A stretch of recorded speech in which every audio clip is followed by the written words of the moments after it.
It's late at night, I'm tucked up in bed as you can see, and I've got my iPad Air 4 right here.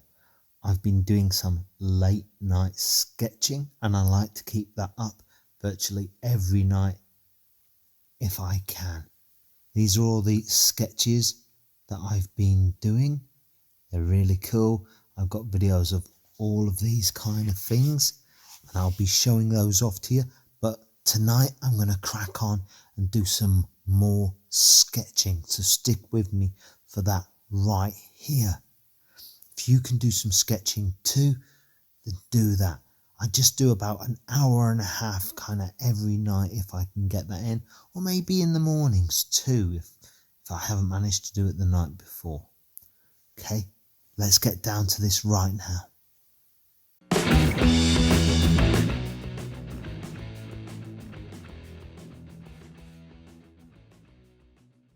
So today I want to talk about mastering the facial color palette. And what is that? Well, that's the full range of color tones within the face. And it doesn't matter what skin tone you're talking about, because this comes from kind of the blood vessels and things that are in the human face. So there you go.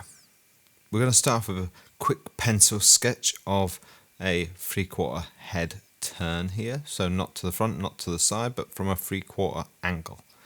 I'm going to rough this in and then we're going to start adding on colour.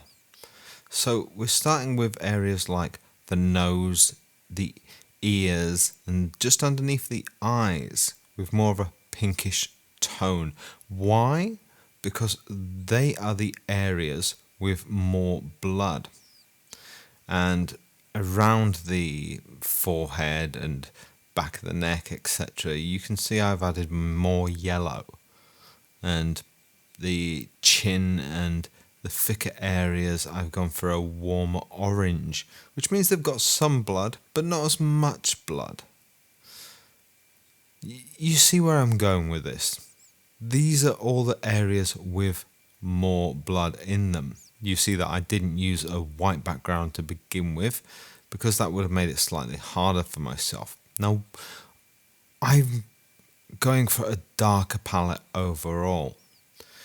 The reason I wanted to discuss this today is because a lot of the artwork that I'm looking at when I go online, I feel that a lot of younger artists come from more anime backgrounds or comic book backgrounds, where they're used to flat tonal ranges and there's no definition in skin pigmentation.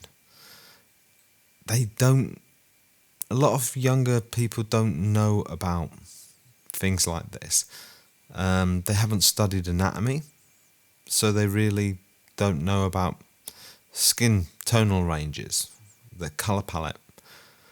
Like I say, it doesn't matter whether you're painting black skin, white skin, no matter what kind of skin tones you're going for, the blood vessels are always in the same place, always supplying more blood to some areas than to other areas. But you see how me simply applying more pinks to some areas make it seem quickly more realistic, and it really does help.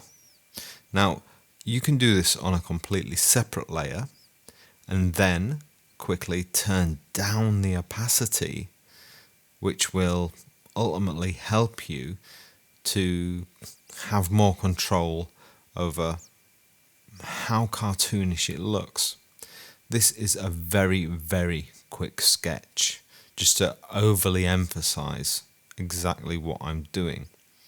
Now, I've also made this a kind of a dirty, muddy kind of sketch as well, which I just think maybe helps to prove my point.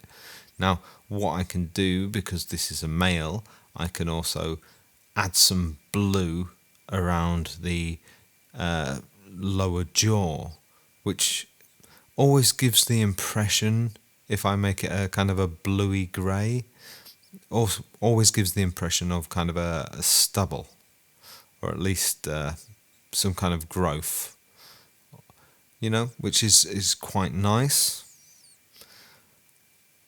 You can always add in touches of green as well around the eyes, around the jowls if you'd like, which help show tiredness. Also around the neck. Now you can see I'm adding in some of those colours here. I'm also making the pinks more vibrant, but because I'm doing those on another level, it means I have more control over how much exactly is there. Even though it's a rough sketch, I think it really works. Let me know what you think in the comments below. Do you like this? Do those tips help? I'll see you all later. Have a wonderful day.